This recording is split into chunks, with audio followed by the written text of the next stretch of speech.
Делегации на Соединетите Американски држави и на Украина ја завршија втората рунда преговори во Саудиска Арабија. Украинската делегација предводеше заменик шефот на кабинетот на председателот на Украина Павло Палица, кој остана во Ријад уште еден ден за да одржи дополнителна средба со американците, кој претходно имаа средба со руската делегација. Украински извори соопштија дека темите кои русите ги дискутирале со американците бараат соодветна реакција од украинската делегација. Во Саудиска Арабија се разгледуваат прашања поврзани со поморската пловидба и безбедноста на цивилната инфраструктура.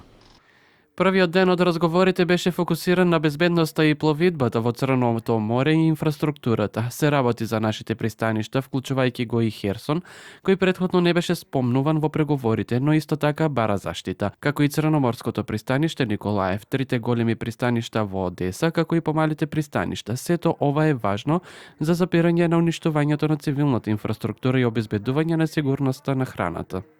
Русија сака да ги вклучи Обединетите нации во преговарачкиот процес за прекин на огнот, бидејќи Москва има влијание врз организацијата, велат украински извори. Руските медиуми јавија дека Русија и САД не постигнале заедничка декларација по 12-часовните билатерални преговори во Саудиска Арабија поради ставот на Украина.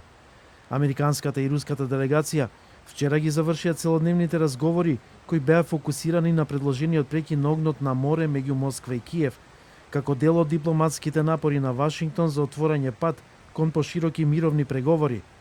Рускиот министер за надворешни работи Сергеј Лавров изјави дека САД се свесни дека само Вашингтон може да го спречи гранатирањето на руски цивилни цели од Украина. Тој рече дека на средбата со американската делегација во Ријад првенствено се разговарало за прашања за безбедна пловидба во Црното море. За прелиминарните резултати од разговорите меѓу Русија и САД во Ријад во моментот се известуваат претседателите на двете земји.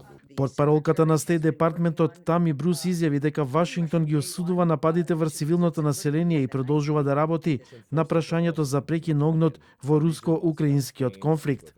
Тековните разговори во Саудиска Арабија се насочени кон постигнување на таа обврска и нејзино исполнување. Она што се обидуваме да го направиме овде е да обезбедиме мир во тој регион меѓу тие две земји.